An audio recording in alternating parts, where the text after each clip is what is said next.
First of all, thank you so much, everyone. I want to thank the Buffalo Niagara PRSA Board for presenting this award to me. I was really surprised and honored to receive it. And thanks to my family for all of their support over the years. I'd also like to congratulate all of tonight's award recipients, especially the other honorees, Jackie Gosen, Art Wingerter, and my own daughter, Beth Silverman. I have to tell you a little story about Beth, and there should be a nice slide of the two of us. There we are. Beth grew up immersed in public relations and television. Channel 2 was her after-school daycare program arrangement for a couple of years, because my husband Ed, who's here tonight with us, has worked there since 1981, and my PR job at the time was down the street at the Statler Towers at the Erie County Bar Association. So Ed would bring in Scott and Beth to his job. They'd sit there and watch him do the audio while I finished up work in my PR job at the bar. Beth attended our Take Our Daughters to Work Day for a number of years while I was working in public relations, so she gained a healthy respect at a very early age for what public relations practitioners can do, and obviously she liked it. These days you're likely to find us working together on separate PRSA projects, usually at my house, in the evening or on weekends, and we bounce ideas off each other as we work. And like so many of you who are dedicated PRSA volunteers, and I know there are a lot of you in this room, we often work late into the night on PRSA projects. All I can say about that is coffee is good. And on the screen, you'll see a few slides highlighting some of my public relations jobs. I truly enjoyed them, and I learned so much about the practice of PR. They go back a few years. There's one from Fredonia State. Lisa Eigenberg, are you in the room here? Lisa's somewhere. Lisa was one of my interns at Fredonia. We won't mention the year, will we? but we haven't changed. So Lisa was one of my first interns. And so over the years I worked in a number of places, and I have to tell you my current job as a public relations professor is perhaps my favorite job because it's just so rewarding. Knowing I'm educating the next generation of PR practitioners. And on the slide there you'll see some of my superstars, and I really ran out of room on this slide, and would my former students please stand up in this room? I have a few of you here tonight. If you would stand up. Stephanie, and there's Kathy, and Kate, and yes, there you all are.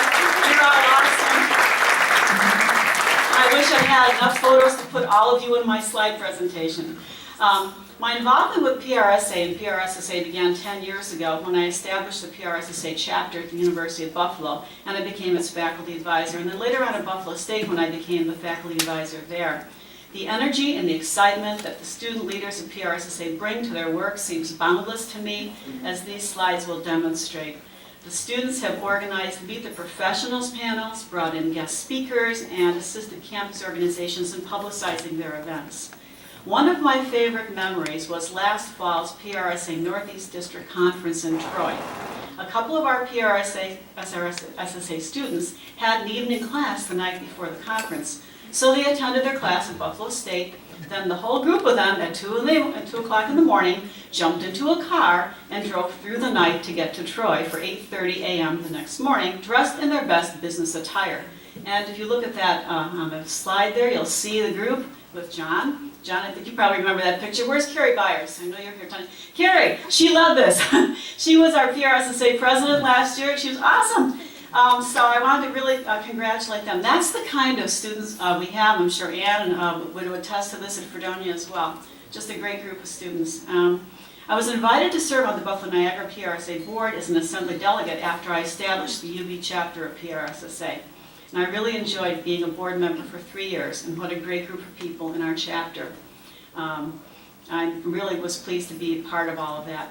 My work as the Assembly representative resulted in an invitation to serve as the chair-elect of the Northeast District in 2007, and then as chair in 2008. And John referred to this already. My first problem as district chair was the district conference. The Boston chapter was supposed to host it that year, but it bowed out. And so at the last minute, I was turning frantically to our chapter president, Mike Brown. Did I see you here tonight? There you are, Mike. Yes. He'll remember all this. And he nervously said yes to us doing it, provided that I would chair the committee. And so I did. And we had an outstanding conference that broke attendance records, thanks to our wonderful committee. If you're here tonight, where are you? I know some of you are here. The committee, yeah, if we would quickly, John and Tony, and there's just a whole lot of you here. Many of you are here tonight. And it was great. By the way, I've heard from a few district leaders, the rumor has it they want Buffalo Niagara to host it again, so, maybe we can do it again, huh?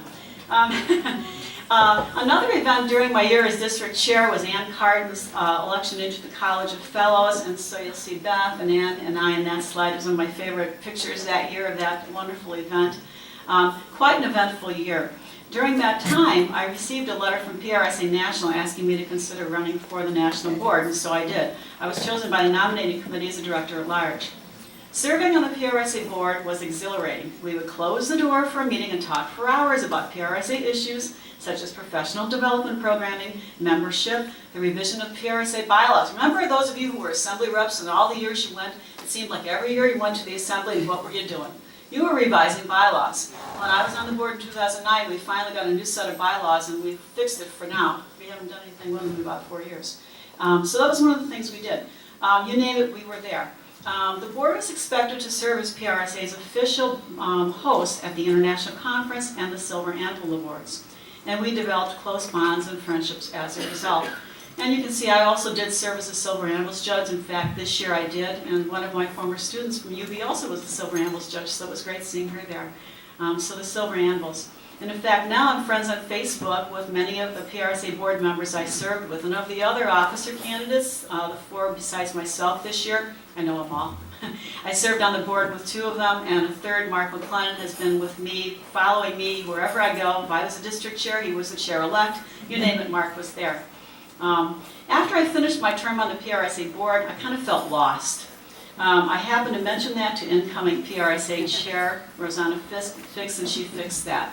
She appointed me to the Board of Ethics and Professional Standards, which is known in PRSA as BEPS. And 6 months later, Rosanna asked me to chair it on the same day that I got my tenure letter at Buffalo State College. I've been on the right of my PRSA life since then. BEPS is the PRSA committee that oversees the Code of Ethics. It handles ethics inquiries, provides ethics guidance to the PRSA board, and information to chapter ethics officers. And on the screen there, you'll see a list of our members, Jim Lukashevsky, who spoke to us last fall as my co-chair, and the list of programs. And out at the registration table, there are some handouts if you'd like to take one of them home. It's the same information on the slide there. So we've done a number of things. We have conference programs. I'm presenting both at the Northeast District Conference coming up on ethics and also at the National PRSA Conference on ethics as well. You may remember this ethics poster. How many of you saw this? Remember this from last year? Yeah, that came out of a visit that I made to the Educators Academy 2 years ago. And an educator suggested, hey, why don't you guys do a poster? And I said, hey, that's a great idea. Took it back to Bill Murray immediately. He loved it. And so he directed his staff to go ahead and to develop that. In fact, I worked a lot with Arthur Yan, the vice president at PRSA who passed away 2 weeks ago, on that particular project. And we received a lot of positive feedback on that one. So, this has been an exceptionally busy year for BEPS in terms of tactics, but we also function as PRSA's ethics think tank, and that's what we expect to do during the second half of this year. As you can probably tell, I'm enthusiastic about BEPS. It's a really thoughtful intellectual group, and they're PR geeks just like me. We're the ones who will be at a PRSA reception with a glass of wine in our hand talking about the Code of Ethics. It's the kind of people we are. I've also worn a couple of other PRSA hats since I left the PRSA board, so I'd like to talk about those experiences for a couple of minutes. The first is the Commission on Public Relations Education. I served as PRSA's representative in 2011 and 2012 when the Commission was writing a report on graduate standards in public relations. There really right now are none. Graduate programs are all over the map in terms of content, curriculum, so forth. I was a member of the curriculum subcommittee and I helped to write those curricular standards, and we expect that those are going to be used by universities around the world. So I was really excited to be part of that. The Commission's report was issued last October, and it's a great companion piece to the Commission's previous reports on undergraduate education and PR. And most importantly, it contributes to the increasing professionalization of public relations. Another hallmark of a profession is a definition of it. What does public relations mean? I'll bet if I asked every one of you in this room for your definition, every one of you would give me a different answer.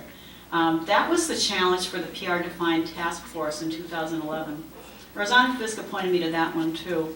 You see what happens when you say you're missing PRSA, and that's it. I was one of 7 PRSA members, and I was the only educator on the task force that was chaired by Dave Rickey. The group worked with 12 industry partners to come up with a new definition of public relations, and we created a word cloud online so that PR practitioners could contribute their definitions of public relations. And in fact, Devin, I think there's a link in there. There you go. If you take a look at that, and Devin, if you could scroll down the page there, and you'll see what the word cloud actually looked like. There you go. See that? I spent a lot of time looking at that for weeks on end. Our job as the task force was to read through that, all those proposed definitions. There were 927 of them to be exact, and I actually counted one afternoon. On the Sunday before Christmas 2011, I divided my time between baking Christmas cookies and diving into that word cloud to look for commonly proposed words and phrases, and believe me, they were there. Our task force had a conference call the next day, so I wrote down about a dozen possible definitions. We brainstormed on that call, and my colleagues really liked 2 of my definitions, which went on to become 2 of the 3 semi-finalist definitions that were voted upon by PR practitioners. So you'll see on the screen there one of the definitions that I put forward.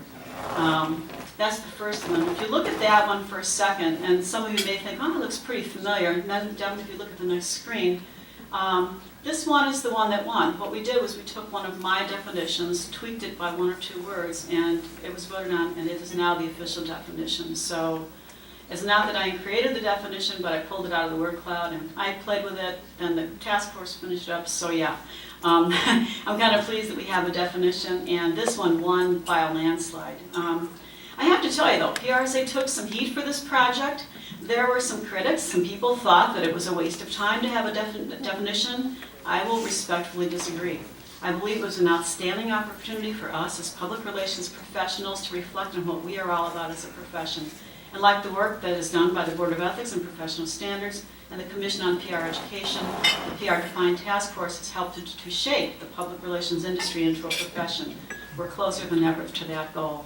So, the next time you see me at a PR cocktail party, dressed to the nines in my favorite black cocktail dress with a glass of wine in my hand, beware. I might corner you for an hour to discuss ethics or diversity or the PR curriculum or maybe, on the other hand, I'll surprise you and I won't talk about any of that because you're my PRSA friends. I consider all of you in this room my friends, and you're like my second family. And I enjoy talking about what matters to you. So, my sincerest thanks again to the Buffalo Niagara Board for selecting me for this award, and my thanks to all of you for what you do for PRSA. Thank you.